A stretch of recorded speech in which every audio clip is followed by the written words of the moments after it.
Buenas, vamos a arrancar con la unidad 1.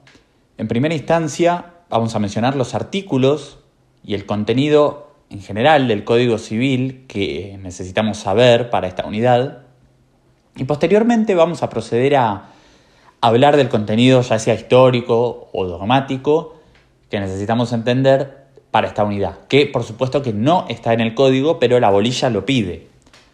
Así que vamos a empezar en primera instancia con el código, que en el artículo 957, que es el primero del título 2, es decir, contratos en general, del libro tercero, define a el contrato como el acto jurídico mediante el cual dos o más partes manifiestan su consentimiento para crear, regular, modificar, transferir o extinguir relaciones jurídicas patrimoniales.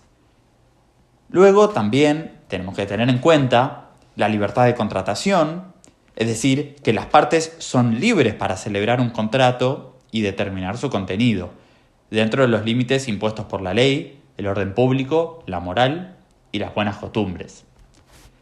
También se establece que todo contrato válidamente celebrado es obligatorio para las partes. Y también que su contenido solo puede ser modificado o extinguido por acuerdo de partes o en aquellos supuestos en los que la ley lo prevé. En este sentido, los jueces no tienen facultades para modificar las estipulaciones de los contratos, excepto que sea a pedido de una de las partes cuando lo autoriza la ley o de oficio cuando se afecta manifiestamente el orden público, ¿bien? En el 961 está el principio de buena fe, es decir, los contratos deben celebrarse, interpretarse y ejecutarse de buena fe. O sea, obligan no solo a lo que está formalmente expresado, sino también a las consecuencias que puedan considerarse comprendidas en ellos, con los alcances en que razonablemente se habría obligado un contratante cuidadoso y previsor. También tenemos que entender que las normas legales relativas a los contratos son supletorias de la voluntad de las partes, a menos que de su modo de expresión, de su contenido o de su contexto resulte que son indisponibles, es decir, que están por encima de la voluntad de las partes. También, a continuación, el 963 nos habla de la prelación normativa, es decir, cuando concurren disposiciones del código y de alguna ley especial, las normas se aplican con el siguiente orden de prelación o de prioridad. Primero, las normas indisponibles de la ley especial y del código. Luego, las normas particulares del contrato.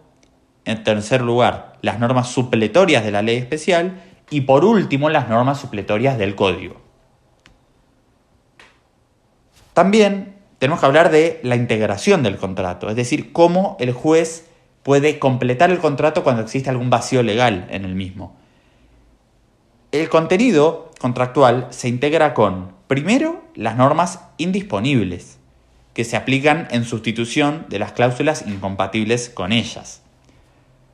Luego, las normas supletorias y, por último, los usos y prácticas del lugar de celebración, en cuanto sean aplicables porque fueron declarados obligatorios por las partes o porque sean ampliamente conocidos y regularmente observados en el ámbito en que el contrato es celebrado, ¿ok?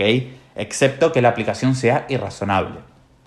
Y por último, el 965 nos habla del derecho de propiedad, diciéndonos que los derechos resultantes de los contratos integran el derecho de propiedad del contratante. No solo tenemos que tener en cuenta estos artículos, sino que si nos vamos atrás, al primer libro que vimos en parte general, tenemos que tener en cuenta el artículo 368, que es relativo al acto consigo mismo o al autocontrato. Y este artículo establece que nadie puede, en representación de otro, efectuar consigo mismo un acto jurídico, sea por cuenta propia o de un tercero, sin la autorización del representado. Tampoco puede el representante, sin la conformidad del representado, aplicar fondos o rentas obtenidos en ejercicio de la representación a sus propios negocios o a los ajenos confiados a su propia gestión. Bueno, en cuanto a lo del código de la unidad 1 sería eso. Y yendo a lo doctrinal, tenemos primero la diferencia entre la potestad jurídica y la relación jurídica. Mientras la relación jurídica, como puede ser un contrato, es un vínculo horizontal entre partes, es decir, acreedor-deudor, que debe mantenerse en equilibrio patrimonial, la potestad jurídica implica un vínculo vertical de poder o de dominación de un derecho, de un sujeto sobre otro, como por ejemplo la patria potestad o la tutela, o sobre una cosa, es el caso de los derechos reales. Debido a la magnitud de este poder, el derecho exige que la potestad se publicite frente a terceros, ya sea a través de los registros, como por ejemplo el estado civil o la propiedad inmueble, o mediante la posesión física de las cosas. La bolilla nos pide también la diferencia entre acto jurídico y negocio jurídico. Aunque en Argentina los solemos usar como sinónimos, tienen orígenes distintos en la historia. La teoría del acto jurídico proviene de la doctrina francesa, mientras que la del negocio jurídico fue creada por la doctrina alemana en el Código del 1900. El Código Civil y Comercial descartó la terminología alemana e insertó al contrato como una especie dentro de la teoría general del acto jurídico. También son términos similares convención y contrato. La convención es cualquier acuerdo de voluntades sobre un interés jurídico, como por ejemplo un tratado internacional o un acuerdo para jugar un partido.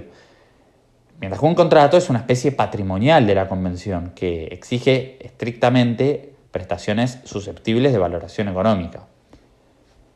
También dentro de la convención tenemos la convención, justamente, vamos a decir, simple, que es un simple acuerdo de voluntades que no tiene consecuencias jurídicas como ponerse de acuerdo para ver una película, mientras que una convención jurídica va a tener consecuencias jurídicas no patrimoniales. El típico ejemplo es el régimen de visita de los padres divorciados con respecto a los hijos. ¿Bien?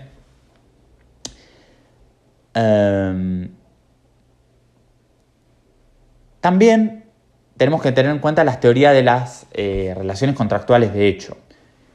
Surgió en Alemania para tratar de explicar qué pasa en situaciones masivas donde no hay diálogo, como por ejemplo cuando subís a un colectivo o sacás una gaseosa a una máquina. Esta teoría decía que ahí no había contrato, sino un contacto social. Sin embargo, también hay parte de la doctrina que rechaza de plano esto y afirman que hay un contrato, ya que la voluntad se manifiesta por signos inequívocos o por la ejecución de un hecho material, perfeccionando el consentimiento.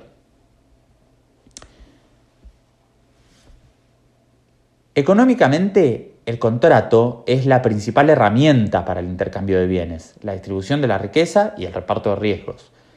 Desde la ética representa el respeto a la autodeterminación y a la libertad de la persona, porque así las partes regulan sus vidas por un acuerdo libre y no por una decisión autoritaria, digamos.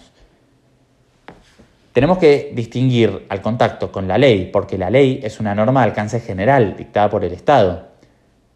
El contrato, en tanto, crea una norma individual que aplica únicamente a quienes la firmaron, es decir, a las partes.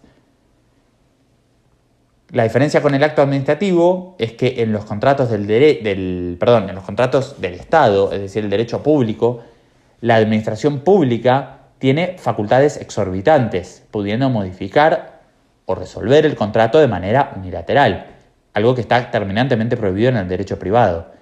Y por último, con la sentencia. ¿Por qué? Lo distinguimos porque la sentencia es una imposición jurisdiccional para resolver un conflicto, no es un acuerdo libre. Clásicamente se enseñaba que el contrato solo servía para crear obligaciones. Hoy se acepta un criterio más amplio, porque el contrato puede crear, como está en el 957, puede crear, regular, modificar, transferir o extinguir relaciones patrimoniales. O sea, impacta sobre derechos creditorios, pero también afecta a los intelectuales y los reales. La libertad contractual se funda en los artículos 14 y 17 de la Constitución. Sin embargo, los cambios sociales, el monopolio de empresas grandes y las desigualdades generaron la llamada crisis del contrato. Esta crisis obligó al Estado a intervenir mediante leyes imperativas de orden público para limitar la libertad absoluta y proteger al eslabón más débil. Ejemplo de esto es la ley de emergencia económica o de defensa del consumidor.